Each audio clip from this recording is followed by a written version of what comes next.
So, yesterday in day one, we had attorney, civil engineer, and mentalist. Oh my goodness, he does so many things. Joe Cursillo. And he spoke about fake intelligence and bringing your heart and soul into life online these days because that's what AI cannot do. And he gave us a lot of good examples.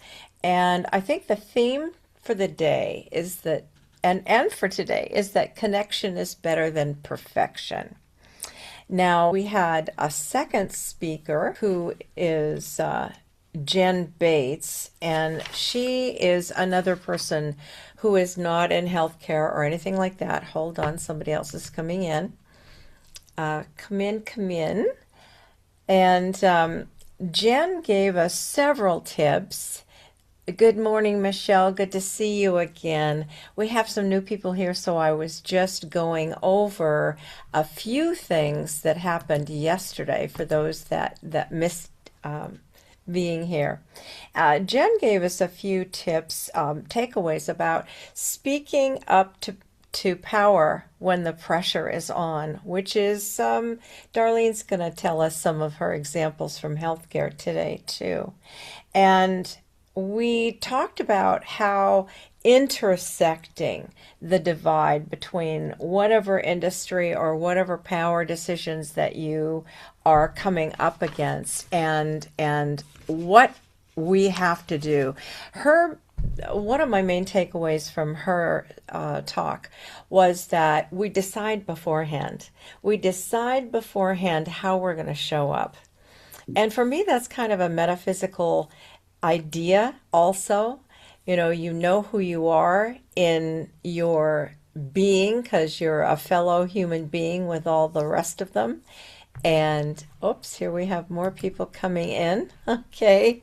Good morning, Cindy. We're just doing a recap of yesterday since you were here about what Joe said and what Jen said.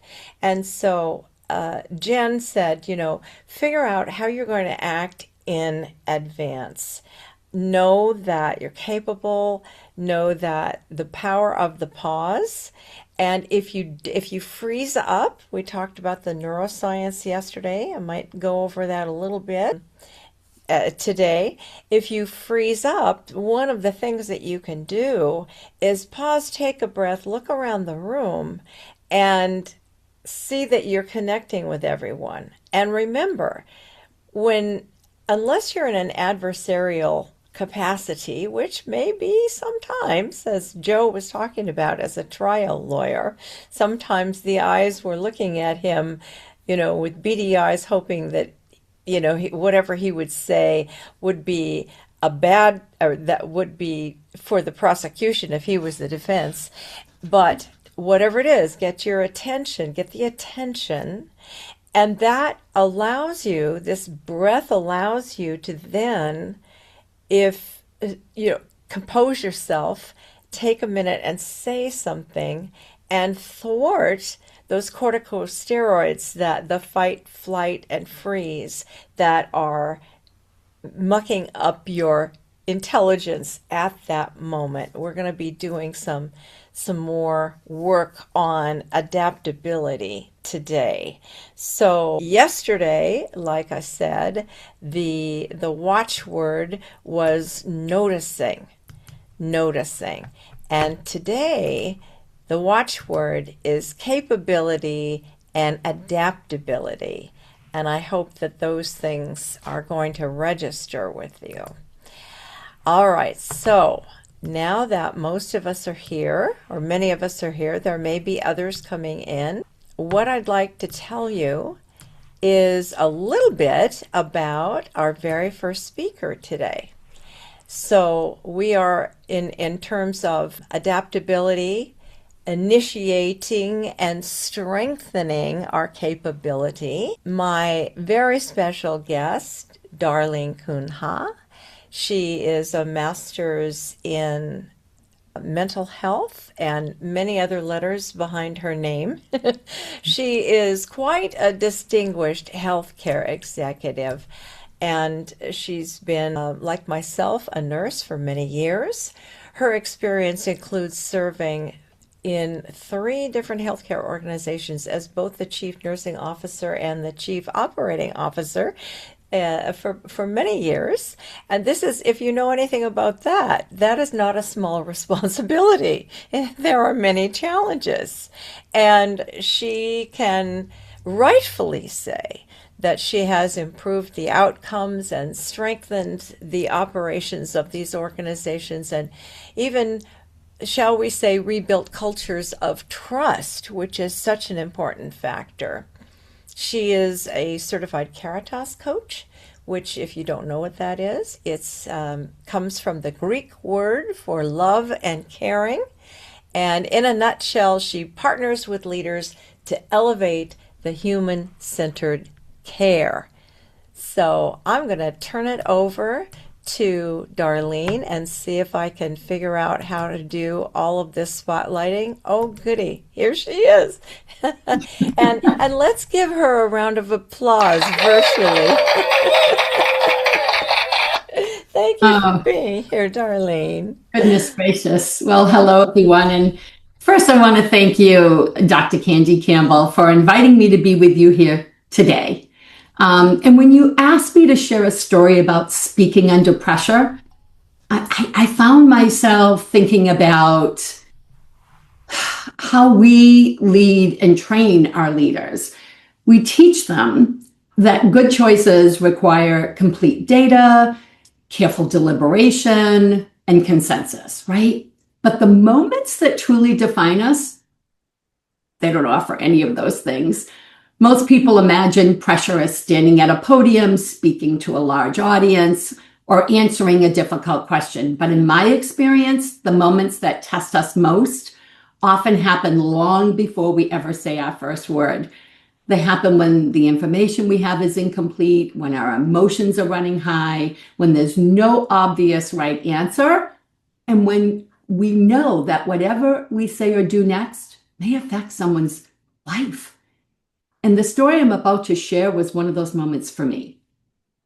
Throughout my 4+ decade career in healthcare, I've had a few stories I could share, but my mind immediately went back to a Saturday night in April of 2020.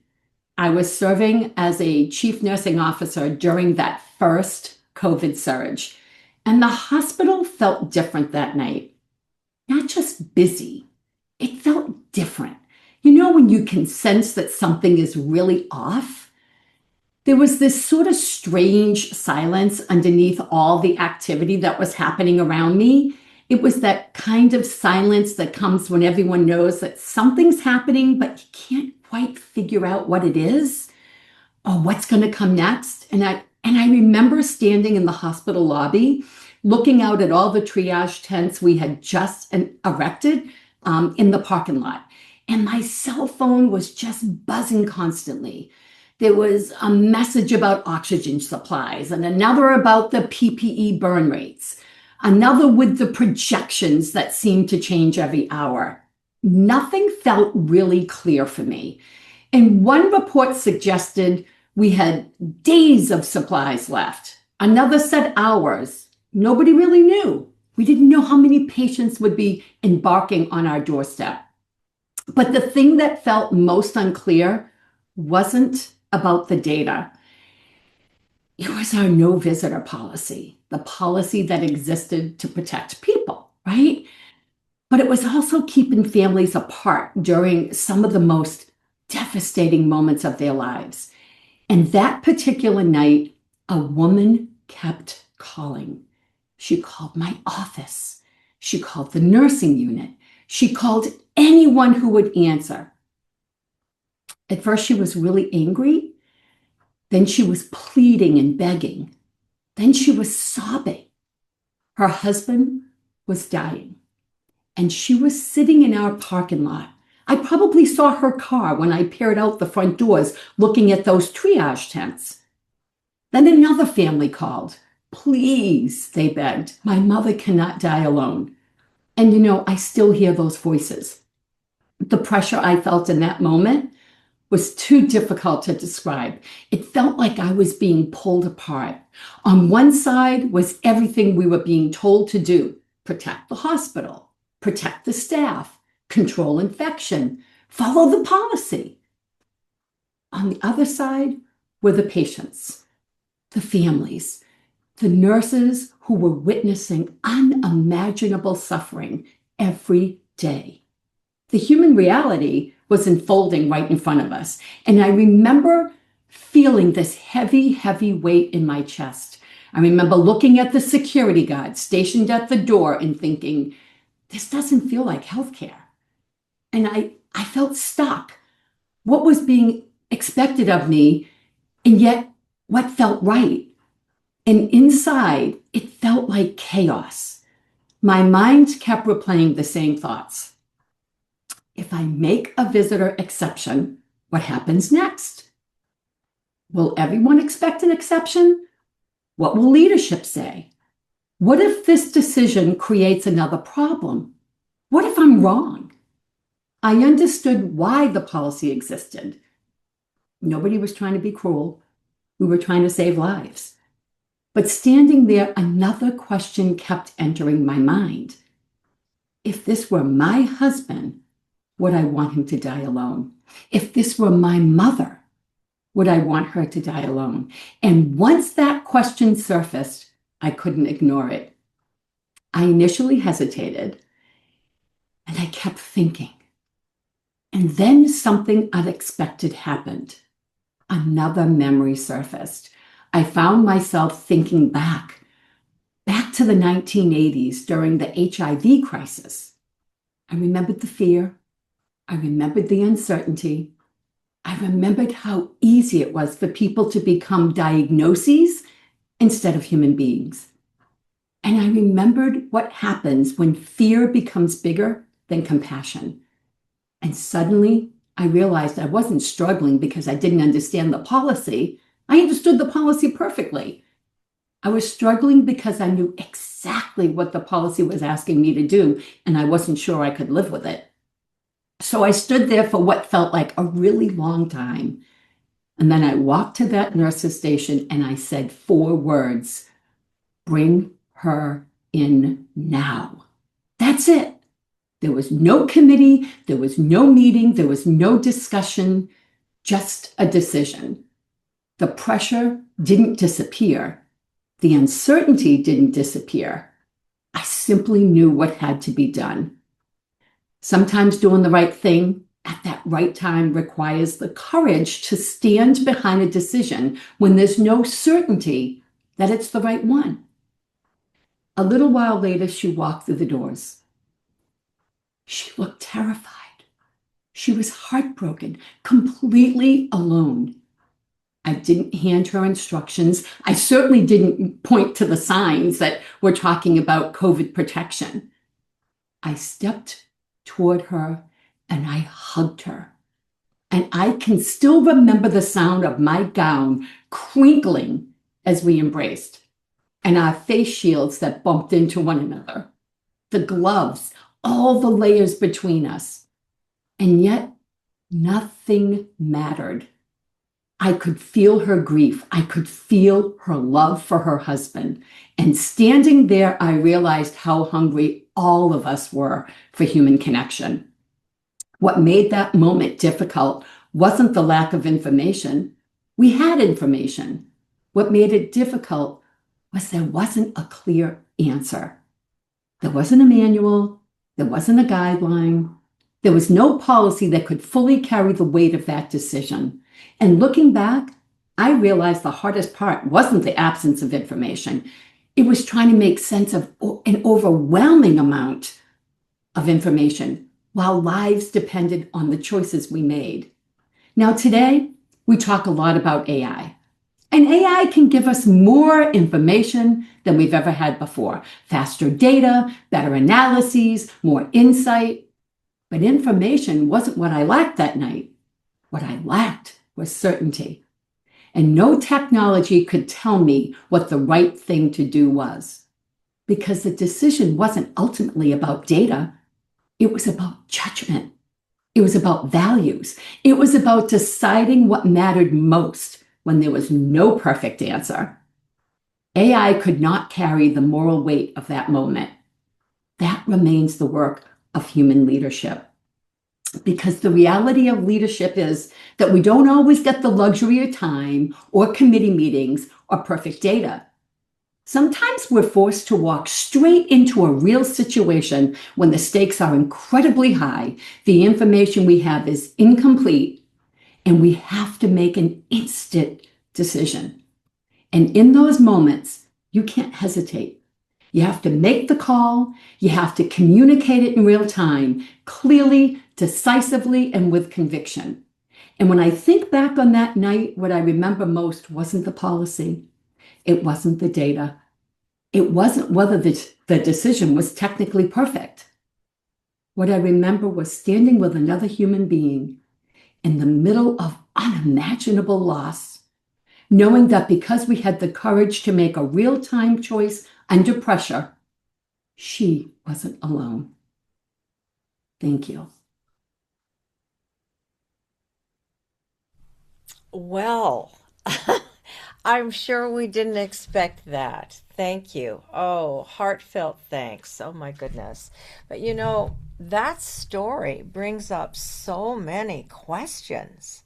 We want to know, I'm sure, what was the effect from the higher ups when you did that? You didn't get fired, I guess. No, no. And so we decided that there had to be exceptions made when patients were close to death. Hmm.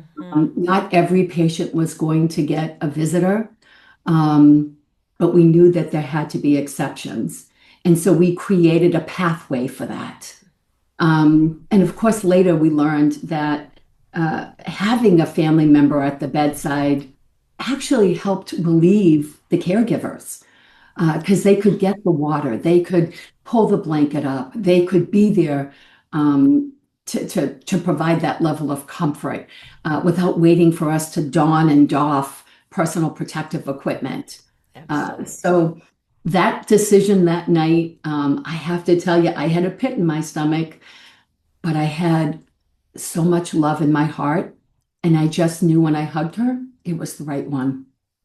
It was the right one. Wow. Well, I am sure that we all have situations that we can remember during that time. I know my cousin was not allowed to see her husband pass away. And there's so many people who would not think of bridging the gap with another path. So, the question also arises whether or not, and here we have a lot. I'm sorry that I haven't been able to look a lot in the chat, but we have lots of people talking about, yes, Michelle, your husband had to be handheld during that time. Oh, so many people had this problem. Now, my cousin, I'm just going to tell you what, and maybe some other people can chime in too. My cousin said that when she complained about let's find another path, that they were afraid of the federal government, that was the thing, that they were afraid of being shut down or so. Can you speak to those kinds of concerns? Absolutely. Every day we had a call with the Department of Health. And oftentimes we had a senator that would join for the region. Mm, The mayor would join the call. How many beds do you have available? How many patients in your emergency room? How many are holding? How many staff have contracted the virus, right. right?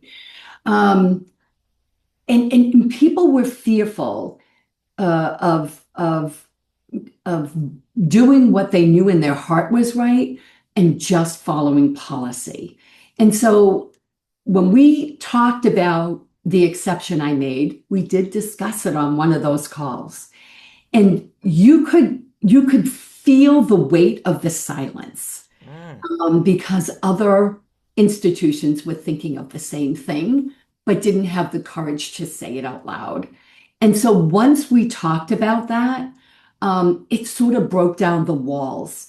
We understood that there was the possibility of transmission of the virus, but we also knew that each and every one of us came into the hospital every day. We could have picked up the virus and been transmitting it. Oftentimes, people would pull their masks down and not wear them completely over their mask, their mouth and nose. And so we were asking our staff to be completely compliant, and they weren't because they're human. And yet we were keeping the human factor out of healthcare. Mm. And so when we raised that emotion and when we raised those concerns on that call, people softened. It became less about being completely Black and completely white and understanding there is a gray area. And we need to remember that. It took away the fear of what the federal government would do or what the Department of Health would do. What could they do? Well, that's the question What could they because, do? They weren't going to shut you down. They couldn't shut you down. Think about if you took a resource out of the region. The other hospitals could not possibly absorb that volume. So mm, it was more about making certain that whatever decisions we made, we kept patient safety and colleague safety at the utmost, as an utmost priority. mhm. Never forgetting we're human. Well, that is a wonderful example of adaptability. Yes, Serena evidently got dropped off and is back with us. So, other questions? We've got lots of comments here. Um, yes, you were smart without being driven by fear. Honestly, I think based on what I know, you're one of a few, but not many, because, like I said, in our own family, and there were just so many examples of people who were not allowed in. There was no pathway. So the pathway you found was if the person was on hospice. Is that it? Well, the path, it wasn't necessarily hospice, but if the patient was near death, because not everybody transitioned to hospice. Ah, You had patients come in, they were put on life support, despite aggressive measures to preserve their life. mm-hmm. They were not going to survive. And so in those instances, we never wanted those patients to die without family. We Mm. talked about using tablets and holding the tablet up so they could see their loved one. It's not the same as kissing them on the Oh no. holding their hand, putting your hand on their chest and saying that you love them. Giving nurses the power to be able to say, yes, you can come in. I mean, we had brand new graduate nurses, new nurses, Mm. 1 to 2 months out of nursing school, when all they were experiencing was death. They were sobbing at the nurses' station, that moral injury of not being able to allow a family member to come in and be with someone that they loved who was so sick. We had to remember the moral injury not only on families, but on the caregivers themselves. So, making that decision and making that choice. And, I found that there was a healthcare system in Florida that did not have a no visitor policy. Exactly. Oh, They, really? they did not. They allowed one visitor per family, per patient. And what they found was that the caregivers didn't have as much moral injury or suffer from that. That patients and families felt that even though their loved one was dying and couldn't be saved, that they had that opportunity to be with them. So, there were other organizations that were taking that moral courage, that moral step forward. And I wasn't aware of that at the time. I just knew that I couldn't live with myself if I did that. So it was more or less, I will tell you, around the personal protective equipment that we would have available if we Mm, allowed people to come in. Because mm, remember, we were struggling we're to make sure struggling. we had adequate PPE. Hmm. So that's why a lot of hospitals also had a no visitor policy. It was how would we be able to provide that personal protective equipment, not only for colleagues, but for family. Hmm. Hmm. Before I ask my next question, I want to be mindful that there may be other people who want to ask you, let's just say, if you have a one sentence question, put it in the chat, because I'd like to talk a little bit more with Darlene about this. Oh, you're getting lots of kudos because you are a rare jewel. And Michelle, you had your husband was helping families say goodbye on the phone on the window. It was very hard. Leading up to this, we hope we'll never ever have such a thing happen again, but we can't be certain of anything in this life. So my question would be, aside from that horrific experience that we all went through for, well, let's see, how long did it last in terms of your lockdown from your facility? Well, my goodness, it was months where we were locked down. We had 6 foot, restrictions between even tables in the cafeteria. No visitor policy went on for months until we got a handle on it. Remember, even your surgeries were stopped unless they were emergent because we didn't even know if there was a transmission that could happen in the operating room, right? So there Exactly. was so much restriction for human connection. And so one of the, I don't want this to sound like I made the decision and it was widely accepted. I can tell you it was not. No, I'll bet it Can tell wasn't. you that I did have to meet with the executive team and my regional executive team. And you know what? I led with Caritas. I led with love and compassion that we are in healthcare. And in the word healthcare is care. And that we don't just care for patients, we care for each other. And we could not continue down this road with a lack of Hmm. care and compassion.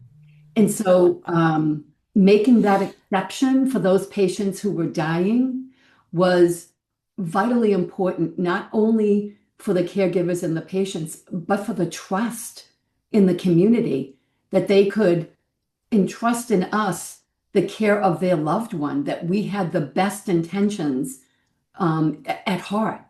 Um, we had a community of people come into our parking lot from a local church and sing. And so Hmm. we would open the windows so that the patients could hear the singing, and hear those hymns. Oh, That's how you bring compassion and love back when the walls restrict you. You have a community beyond the walls. Invite them in. We had yeah. um, that spurred, I will tell you, you can probably find this online on YouTube, but that spurred me to ask if we could do every Friday, um, have a member of the hospital or from the community come into our lobby and sing, and whatever songs they wanted to sing. And it was not only for the community to see us and know that we were there for them, but it was for our staff. The Oh, entire mezzanine in the lobby, the entire lobby itself, leading out into the hallways, was full of colleagues hmm. listening to that music, giving them hope.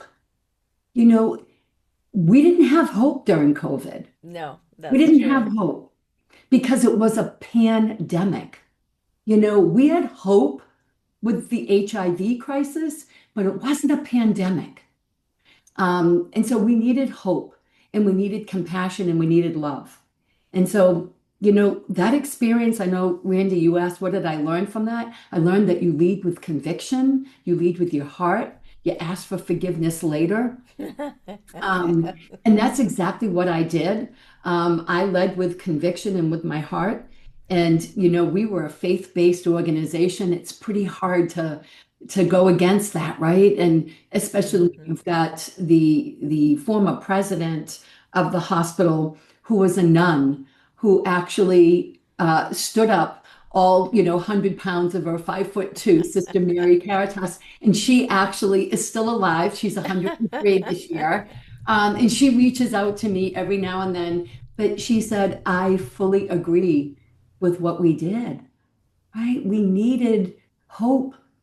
You, Nurses needed hope. yes. Yeah. That reminds me of what Florence Nightingale said. It was an epidemic, not a pandemic, when she was in the Crimea, and she was faced with all this opposition to what she could and could not do for the patients, etc. She said, "Proceed until apprehended."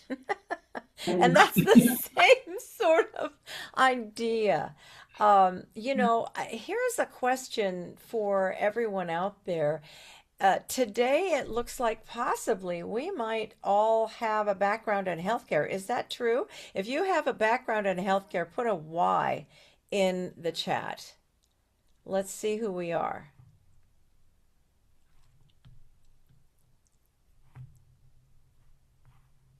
Okay. I don't see anybody saying anything about healthcare yet here. Please put it in the chat if you have a background in healthcare. Well, Well, I know that one, many of the folks that were two, on, they work in the healthcare industry, but they may not themselves be career as a patient. licensed. Yeah. God, I'm all right, Michelle. You have a career as a patient. God bless you. Okay, I say that because I wanted to make sure that we're being inclusive of other industries, since this has not been meant to be career healthcare specific, but that's good to know. So, you know, Darlene, I also wanted to ask you, leading up to that sounds like not only was it a pandemic, it's a penultimate challenge. Well, maybe not in your life. I know a little bit about it, so maybe it's not the penultimate challenge. But leading up to this, were there other times when you, if you will, added to your tool belt of speaking up to power or speaking up when you were going against the grain? Yeah, I've been in healthcare, 46 years this year, believe it or not. And I think there have been multiple times when I've spoken up and had to be the voice of reason, whether it was during the pandemic or with a policy change that didn't take into consideration other disciplines. If you have a policy that only is addressing nursing, but doesn't address the other disciplines that interact with nursing, you actually create division. And so, if we're not to be a society in healthcare of silos, we need to understand how we work together. And so, there were policies that would come down that I would uh, um, advocate against unless we brought in the voices of others that were going to be impacted, because it would set up nursing to work against the very people that they needed as part of their Mm, collective team, mm-hmm, right? mm-hmm, So whether it was a policy change or I can tell you, before COVID, we had visiting hours, and visiting hours were very strict, like 10 to 2 and, 7 to or 6 to 9 or whatever it might mm-hmm. be. Whatever it was. And I thought, well, what if those hours don't jive with when I work? What if I Mm, want to come in after I work? What if I'm working the night shift? I have to mm-hmm. sleep before I go in, but before I go home, why couldn't I visit my loved one? And they were very strict about those visiting hours. And I thought, why? Why can't family come in when it's convenient? what, unless you're doing a procedure to the patient at the bedside, family Hmm. should be able to come in anytime. And so I advocated for that. And I got a lot of slack. I bet. We don't want family here when we're rounding. And why? That's the best time to have family. They often have insight and information you may need. Or they need to hear what you're saying so they better understand what's happening to their loved one. So fighting for policy change around visiting hours was one of the other big challenges I had. And it took a few months, but I never gave up. And we were able to do it. We were able to get it done. And that also reminds me of one of the points that Jen made yesterday in her diverse industries when you're having so much coming at you at once. And you gave a beautiful example of sorting through the noise. You got to figure out what is important, the clarity to know what to ignore. And that it seems to me is very difficult if you've got the federal government telling you one thing. And so let's look at some of the comments. Randy's been all over the healthcare industry, and Serena has been doing HIPAA standards. Okay, that's interesting. Um, all right. Collective impact there for Michelle, and I guess she and Serena, they both know you. So yeah, and oh, okay, it looks like everybody on here are your fans. So let me thank you again for being with us today. And let me now, and I know a couple people had to drop off. Let me start into the next part of our time together. One of the reasons that I invited Darlene is because I knew that she could give us some examples of communication failure. That would be the executives on high in the state and the national at that time. And it's a beautiful example because as opposed to our first two speakers yesterday, we've all lived this one in one way or another. But it begs the question of rebuilding under pressure. You might be asking yourself, in my life, whether personally or professionally, how do I adapt when that conversation changes unexpectedly, and how in the world do you get to think on your feet? An example from my life is when like many of you, I've done many things in my decades as a professional person. And at one point, I was a substitute teacher in the California school district, school systems. And I was asked to substitute, and I had a K through 12 credential. And what happened was that I was in I didn't want to do kindergarten. I usually like to do middle school and high school. But that day at this small school, we were in a small town, they said, "Oh, please, we don't have anybody to do kindergarten. And besides, don't worry because the parents are in there and it's not hard. It'll be fine. Just there's a schedule. The lady is very capable and she's left you a schedule." All right. Day one was okay. You know, day one was okay. But then they called me back and said, "She's still sick. Can you please come in Friday? They need somebody." So I said, okay, I wanted to do a little experiment because I had been working in the middle school. And as my first degree, as I shared with some of you before, my first degree is in acting. And I have a minor in teaching and about one semester less for a degree in speech language pathology. And so I thought to myself, when I was teaching, the weeks before in a middle school area class, they were so timid.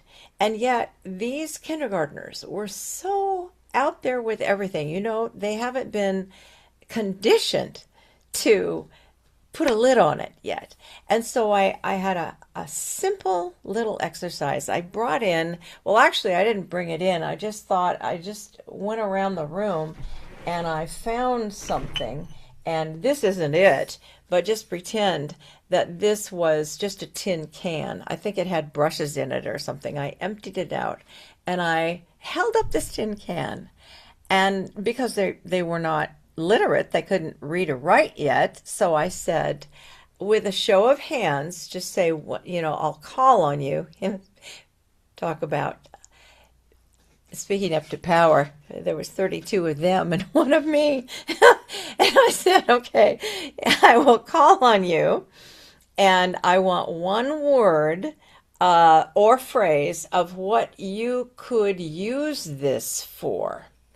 And I said that because when I was in the middle school, when they were having a problem with some math, and math is not my forte, but I can get through it. And I was trying to teach them concepts using the bigger idea, and I was taking things around the room and saying, okay, because we were doing measurement, this kind of thing. And at one point, the week before, I had lifted up this tin can or a receptacle for the middle schoolers, and I asked them, I think it was a glass I held up, what could you use this for? And in a whole class of 20 something middle school kids, I think there was 5 or 6 answers. Oh, you could put a pot in it. Oh, you could use it as a pencil holder.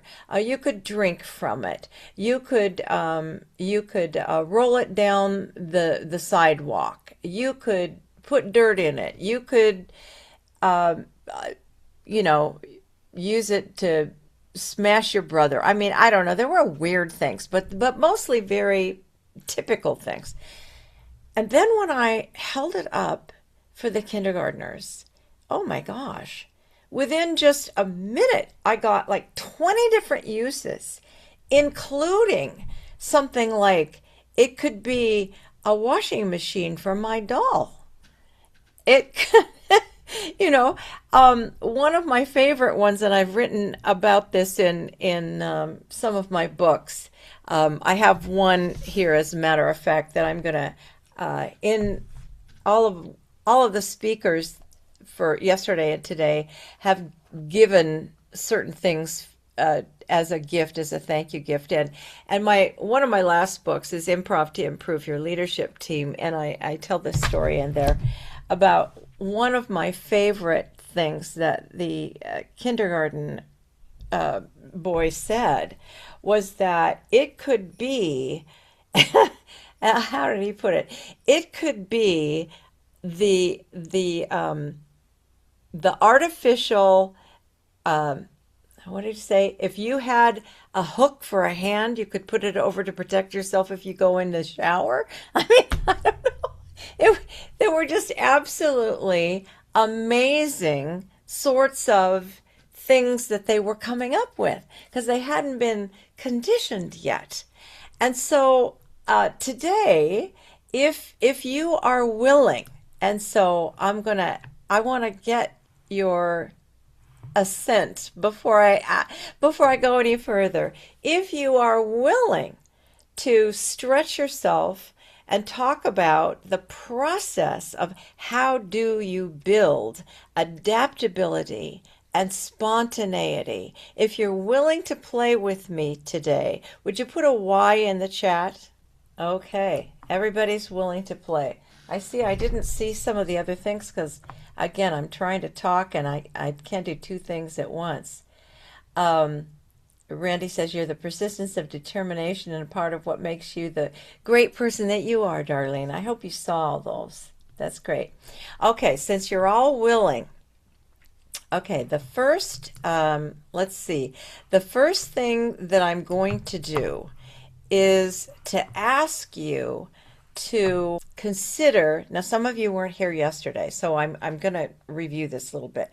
The neuroscience of how we think how we react, which is really the topic of today. The neuroscience of how we react has a lot to do with how we perceive our environment, which is why the middle school kids had the lid on all of their emotions, and the kindergartners are all, what's the world about? We're all adults here, so I'm pretty sure we're tight with the lid on. Did any child think he could be a cookie cutter shape? That was your first shot. Oh, that's a good one. Not that I remember.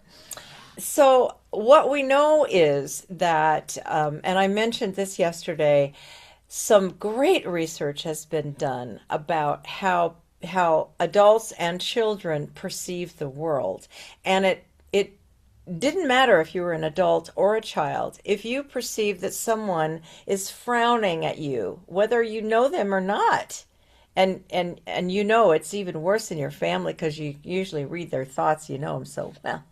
But even strangers, which is the funniest thing, if you're walking down the street and somebody's having a bad day and they're frowning and you take it in, then to a greater or lesser degree, you're going to have those corticosteroids through your brain, which essentially there's this neural fiber called the corpus callosum. It runs between the two halves of the brain, and it's like a river that runs through the connecting parts of the left and the right brain.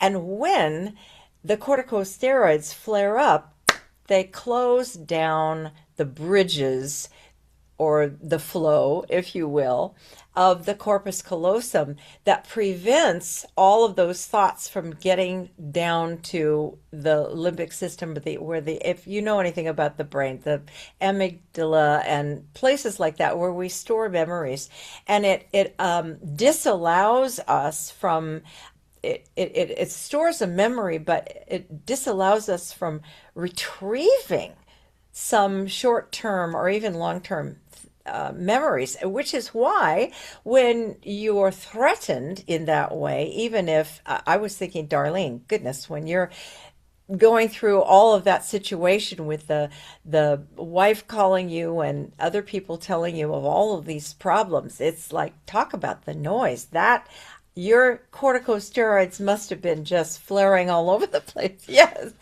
Well, when that happens, the thing to do again is to know how to settle yourself back down so that the happy hormones can percolate and allow you access to the information that you may have temporarily forgotten so that you can extemporaneously respond in a difficult situation.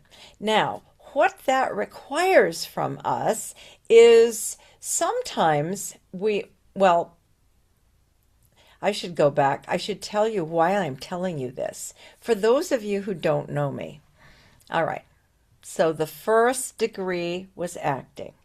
And then, for a long story I'm not going to go into, I decided that if certain things were going to be required of me, acting was not going to be in my moral interest to continue.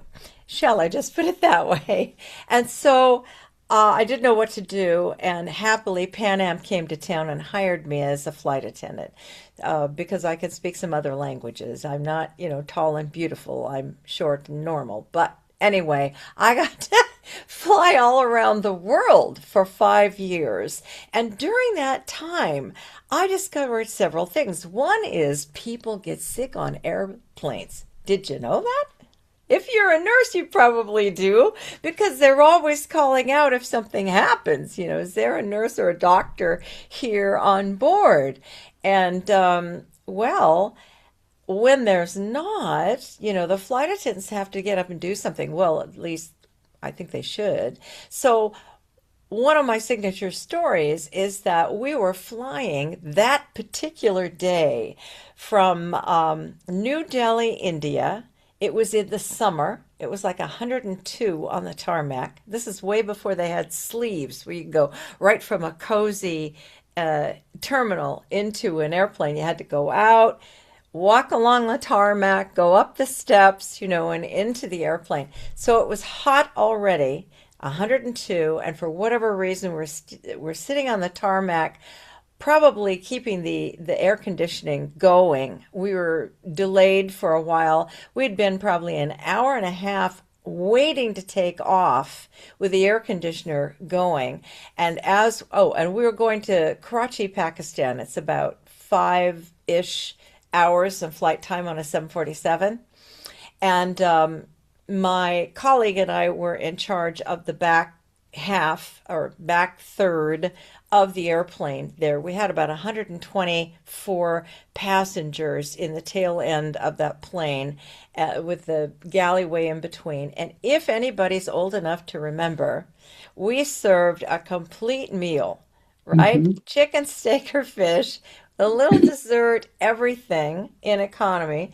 And so we had finished the meal, and mind you, on board, there were mostly native people from Pakistan and India because in the 70s, well, a lot of them still had dual passports because they had been British subjects. So it's a long story. But anyway, they went back and forth all the time. And on that flight, we had moms and dads and grandpas and grandmas and toddlers and ducks and chickens because they had it, the international flight rules were that if you could stuff it under the seat in front, you could take it. So I learned that day when we started having turbulence and we went, it was pretty bad. We had to put on our seat belts.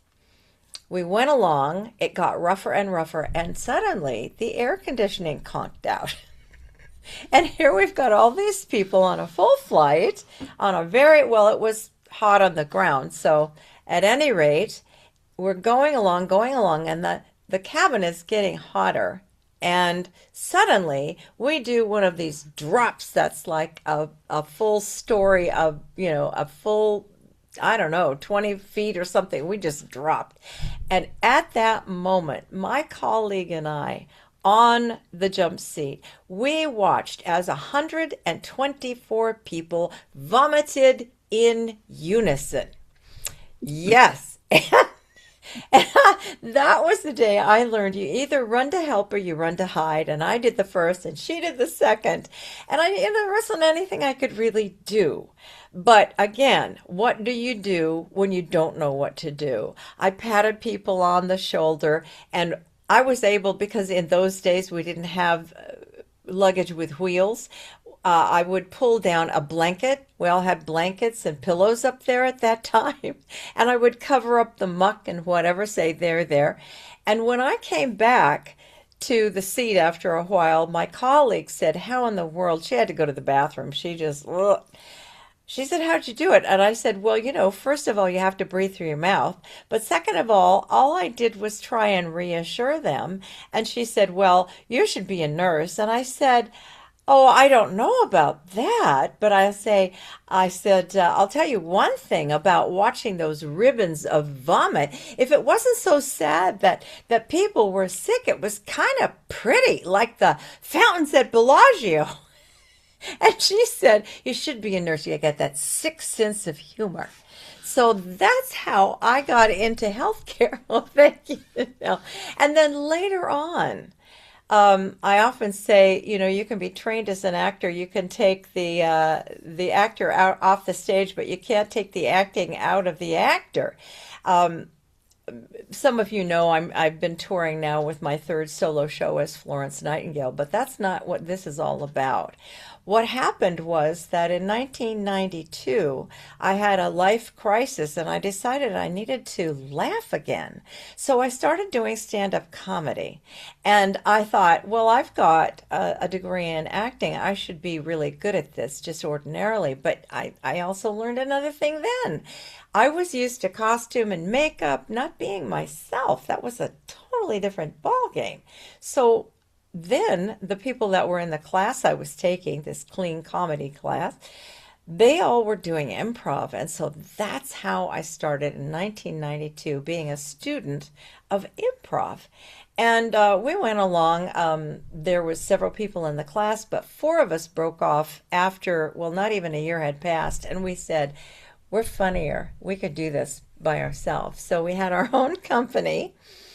And after we'd been together for a couple of years, um, people used to always come down front and say, "Oh, you must have had, a plant to pull that off so well," or whatever. Of course, no, we didn't.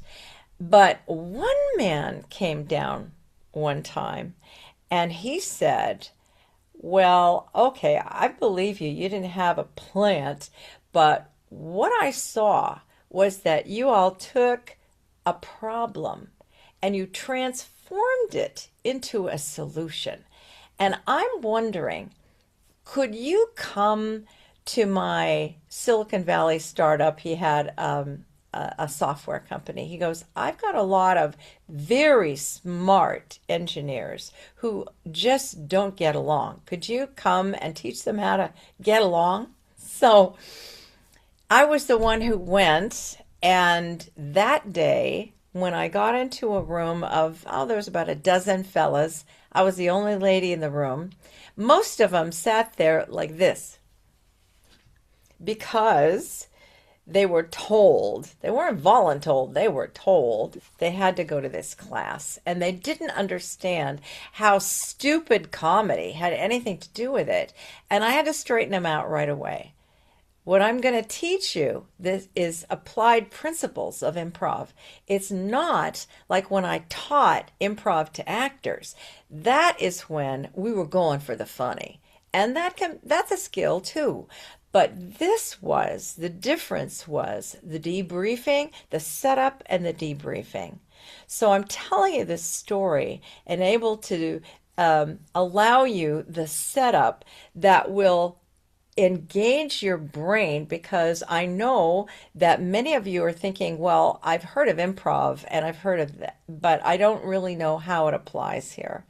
One of the principles, one of the very first principles, of course, is that, as was mentioned before, you need to learn to listen carefully, not just for what you're going to say in return.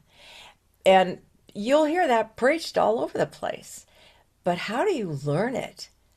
Well, I have some ideas of how you can learn to listen carefully. But before we do, I'm here to tell you that aside from your agreement, which you did do, what we're going to need next is just to get your left brain engaged, or excuse me, your right brain engaged a little more. Your right brain's more creative side. Some of us are ambidextrous, we go off on tangents all the time.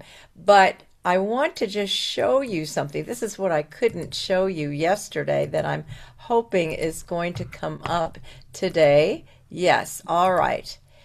Now, if you will stare at this, these are two different images. You may have seen them before. How many of you on the left see a rabbit? Oh, I should ask you to put that in the chat, although I can't see the chat now that now that the thing is already here. Okay, I hope you can see the rabbit. I should ask you, how many of you can you see the duck? Can you see the duck? I'm going to see if I can make this smaller so that I can see the chat. This is kind of crazy. Okay, hold on. There's the chat. Okay, you can see it. Now that's imagination, okay? Okay, now what I want you to do before we look on the right side, I want you to see one of them. Let's just do this together. See the rabbit, close your other eye, and see the duck. Close one eye, see the rabbit, close the other eye, see the duck. See if that helps you go freaky. Yes. Go from one side to the other. Now, if you can teach your brain to be ambidextrous, you can look at them without having to shut your eye. You can look at them and shift your mind and see one, and then you see the other. Sometimes it means you just Of course, I don't have a pointer here. I don't know how to do this. If I was in real life, I could say, if you're looking at the rabbit, look at the rabbit's nose. And then if you want to look at the duck, look at the duck's bill. Uh-huh. You see the duck, Cindy? Can you see the rabbit too? Close your eyes if you can't see the rabbit. And if you want to see the rabbit and you can only see the duck, then look at the back of the duck's head. I want to make sure everybody can see both. Can you see it, Cindy? Okay. Well, try with both eyes then. All right. Let's go now to the right. Go to the right side. How many of you see the vase? Yes, on the right, there are faces, two faces looking at each other, and there's also a vase in the middle. That one's a little bit easier. I think a lot of people can see them both. You see them both? All right. So I hope everybody now can see both the vase and the faces. And going over to the duck and the rabbit, you can see both the rabbit and the duck. Are we all there? Put yes in the chat if you can see all of those.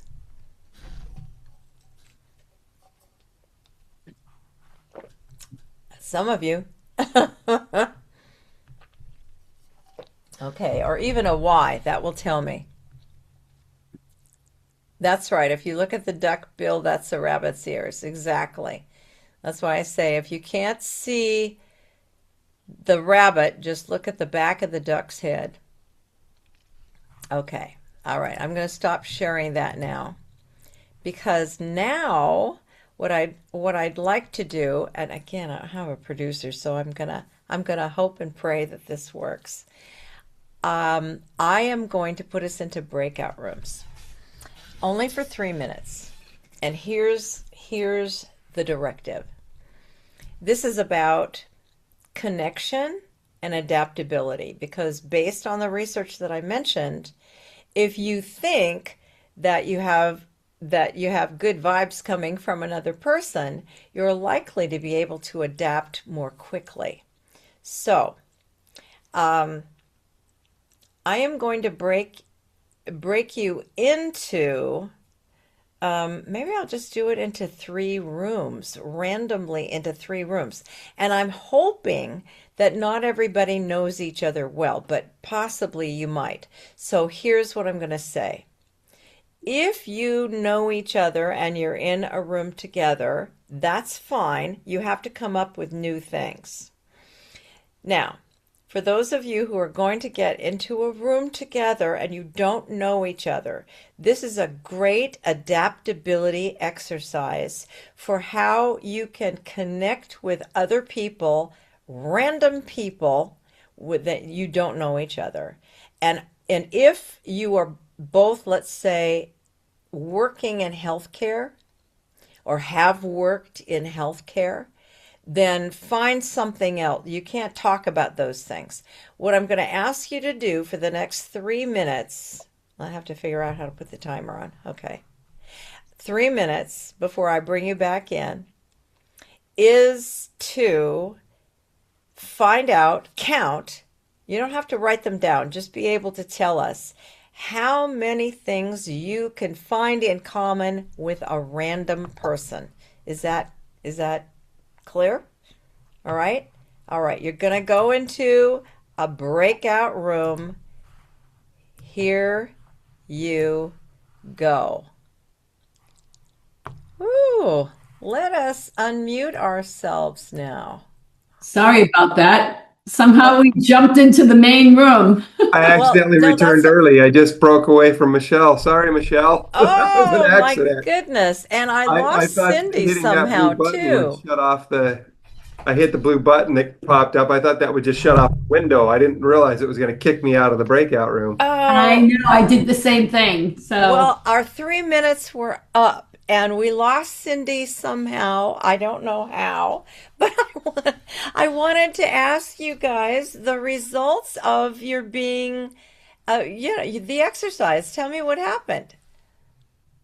We- Well, we had Mich- 8 similarities. You Yeah. had 8? Yeah. Okay. And then a ninth tangential one. Her husband's bald. She's not, but Yeah, there you go. Michelle, were you able to turn on there's your oh, Cindy. Cindy's back in. Okay, we didn't get to do it. All right. So, Michelle, can you turn on your video? I had oral surgery Oh, yesterday. that's right. You said, never Yeah. mind, never mind. We'll let you go. Oh, that's okay. All right. So, Darlene, tell me how you guys did. Well, we found 14 things that we had in common. Oh wow. Uh, it's Yeah. interesting, right? It's Well, Yep. how about if you tell us some of them? Oh no, I'm sorry. I gotta go back to Randy because I didn't finish up with him. Randy and Michelle, Michelle. can you remember all 8 things? Probably not all 8, but Well, let's hear it. Let's between the two of you. What We're are the we're things? we're both kindness advocates. We both have degrees that focused in the Middle East. oh, and we also have Yeah. we both in Middle East and international relations. Yes. Oh, And We both worked in we both IT. know Darlene.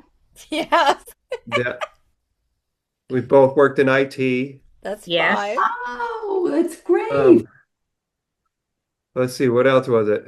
That's 5. We That's both like dessert. We just Yes, we didn't like the do. same okay. dessert. Yeah, see, they don't have to. That's 6. Let's see, what else was there? We were just getting to know one another, so it was just kind of Okay. nice to talk. All right. Yes. Okay. So, Serena, tell what how it was with you guys. We had a lot of things in common. We're both nurses. We like glamping, not camping. Hmm. Now, okay, tell us, you got to explain what's glamping. Not in a Not tent. Not a tent. You camp in a camper or a cabin. There'll be No, nothing on the ground. I know, Okay. amen. Amen to that. What else? Come on, you guys had 14. Let's hear some of them. we both Hiking, have dogs. yeah, Hiking. Okay. hiking, family, having a family. Love going to the beach. Prefer warmer weather than winter. Uh-huh. We both have been teachers. We both love to paint. I wrote them down. We love to cook and travel. We love movies and reading. And when you mentioned dessert, Randy, I meant to ask Serena, my favorite food in the whole world is ice cream. Oh, okay. Oh my gosh. Ice cream. I could eat it 7 days a week. I could eat it for every meal. But chocolate chip. Like, don't give me all the other junk with it. I just want chocolate chip. Yeah, I'm a ice cream nut. Regular chocolate chip or mint? No, regular. Hmm. My son is a mint chocolate chip. That's his absolute favorite. I mean, I'll eat whatever you put in front of me for ice Okay. cream, but my favorite is chocolate chip. All right. Well, that sounds good. And Cindy, I have to apologize because we were trying to figure out what was happening and we didn't get to it. Cindy, tell us a little bit. Where are you from and what do you do when you're not here?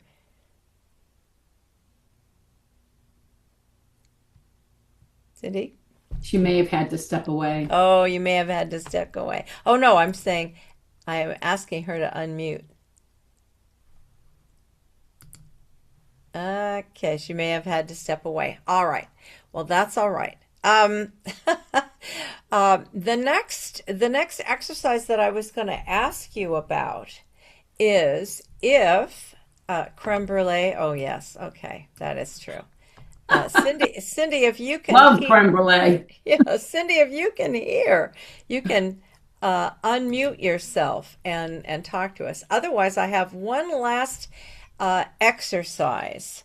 Um, Again, spontaneity and connection are the things that allow us to go and shall we say, be an adventurer in a place or a time when we have a certain amount of, well, you could say tools in your toolbox or armor or, you know, protective equipment, but that things are going to be stressful and the pressure will interfere with our access of what we know. And that's when we have this problem of speaking up to other people or even being creative.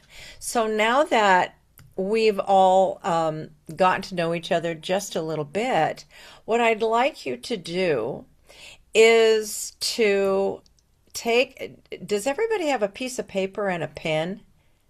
Can you do this? Okay. I am going to give you, randomly give you some words, and I want you to write them down, and then I'm going to give you 2 minutes to write either one or two sentences using those words. Are you ready? Everybody ready? You've got something to write with? Can I use a text box I instead? I don't guess have you a pen or can. paper, but I'll I type it on guess my you notes. can, as long as you can. I mean, it's easier with a pen and pencil. And there's research about how that's better for memory, but it's all right. I'm not asking you to memorize this. All right. You can open a Word doc or something like that if you want. Okay. Here we go. The first word is pencil. Second word is dark. The second word is purple. The second word is pickle. Or the next word is pickle. So we got 1, 2, 3, 4. The next word is design. The next word is frontispiece. The last word is penguin. A lot of P's. All right. And write a sentence with each word. You can somehow use all those words in one or two sentences. Go. Oh, I'm really off. That's all right. We're going to read these out. You got 15. can't wait to hear what people wrote. I know. And believe me, I did not plan these. These are just totally random things that I picked out of my brain. Who wants to start? Randy, why don't you start? A penguin found a pencil in a dark purple hole and got stuck. He was in a pickle as his design Dave fell apart until the frontispiece of the hole broke and he escaped. Oh, that's great. I love it. Great. Except for the frontispiece is, he had a book down there and he broke through the front No, of the it's book. good. It's good. Serena, what'd you get? I put a penguin created a frontispiece while eating a pickle. He used a dark purple colored pencil to create the design. Nice. Yes. Okay. Michelle, what did you get? I had to look up what frontispiece was because I did not know. Well, that's In all a right. in a dark little studio, a penguin sketched with a pencil on purple paper. His latest design featured a dancing pickle wearing a top hat. When he finished, he proudly framed it as the frontispiece of his very unusual art collection. Oh, that's fun. Awesome. Okay. Darlene, what'd you get? Oh my goodness. In the dark, I was able to use my colored pencil and draw a beautiful picture of the sky and all the colors, including purple and pickle green. The design was beautiful and shaped somewhat like a penguin and became a frontispiece for my book. Oh, that's great. Well, all right. So, did you all surprise yourself? Yes, yes.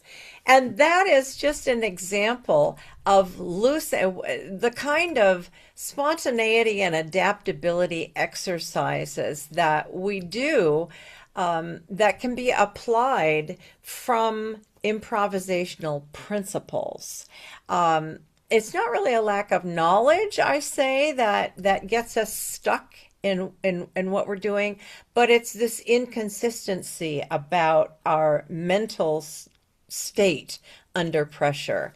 And that's one thing that I will tell you as a performer, that being able to employ the principles of applied improv has really helped me in my personal and professional life when I'm not on the stage. The framework that I created is called RISE, RISE. It's just what we initially started showing you some parts of that just right now. We reveal what's actually happening inside ourselves, and then we initiate these intentional changes by framing certain problems, and then we're able to transpose or create a bridge to real life later. That's why when I'm training nurses, I don't usually do role playing. Or anybody. These software engineers wanted to know if they had to play role play about what they were doing. I said no, because improv is like going to the gym. It's not, athletes or dancers or football players, whoever, they all go to the gym, they work out, but they don't practice their dance at the gym. No, that's just building the musculature. And there's a muscle memory about adaptability and spontaneity that's directly related and very helpful. And that's how we strengthen those new behaviors, if you will, through practice. And then we E for emerge with greater confidence and ability to affect, well, we like to sometimes call it an executive presence, but it can be, one of my students said, well, I just kind of feel like more of me, so that's good too. I think most of us professionals, we try to solve our problems of communication and making decisions when the pressure is high. We just try harder. We say to ourselves things like, let's get more confidence. That's just like listen better. No, those are things that are strengthened in the gym. They're not done because you repeat it over and over again. So what I want to know is if you, well, first of all, I want to thank you for being here today, and those of you who were with us for both days. Like I said, you'll receive the recordings, and the speakers. We all have given resources, and there's bonus materials. In the next day or two, I'll send them out once everything is compiled. And for some of you, that's just what you need right now. Other people might be wondering, well, if those ideas, would they apply to my challenges in communication or leadership opportunities or high stakes conversations, anything like that?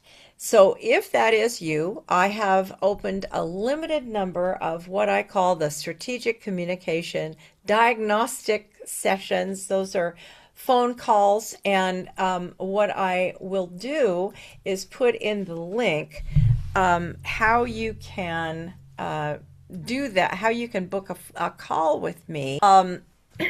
Anyway, what that is a diagnostic for yourself, help you see where you are and what your challenges might be, and the call would just be a strategic advising call on what I could see from that what that means for you. I wonder how many of you, when we were talking about high stakes solutions, saw yourself in that. Yeah, okay. Serena, it's such a long thing. Should I read this first before I go on? You love everything shared. Thank you. Oh, you have a dissertation project? Oh, yeah. Oh, well, okay, yeah, exactly. That my doctorate, by the way, I didn't mention it. My doctorate, since I taught in every hospital I ever worked at, when I had 5-foot surgeries and and I had to transition, after I was with the state of California for some time, and I recognized I just need a master's. And then once you get that, sometimes you think, well, if I really want to, for me, I wanted to teach in college. They said, well, you've got to have a doctorate. So I said, the only thing I can think about that I really want to do is interprofessional communication using these applied improv principles, which is why I did that at Stanford with a group. And as far as I know, that's the only dissertation that's in nursing on that subject. But I did it because they wouldn't let me teach applied improv for team building in the hospitals that I taught at. I had my own business doing that. So we can definitely have a chat. Just make an appointment. Let's see. What else was I going to tell you? Well, anyway, I will just say that awareness is, of course, the first step in knowing that maybe you could use some help. You know, every Olympic athlete always has a coach. And so what I'm doing is I created a 12-week group coaching experience. And it's designed for people who are professionals who know that they have the capabilities, they're smart, but they want some support. And over that time, we discuss challenges that might be holding you back, strengthening skills, and helping you communicate, hopefully better and with more confidence. And like I said, if you're interested in anything like that, I'll be sending out the resources anyway. But if you'd like to get that profile, I'll send it to you. Just let me know. All you have to do is sign up for a focus call, a strategy call. All right. Thank you, Randy. You had to run. And thank you, Darlene. Thank you, everybody. All right. Serena, check out Reinventing Management by Dr. Tazika Sack. Okay. Well, thank you again for being with me. And Darlene today, too. It's Thank you. Thank you to everyone. absolutely. So you can laugh through the recordings. Maybe I'll have a chance to edit them. I don't know if I'll edit the silly stuff of me going crazy. But anyway, thanks again. It was great to meet you all.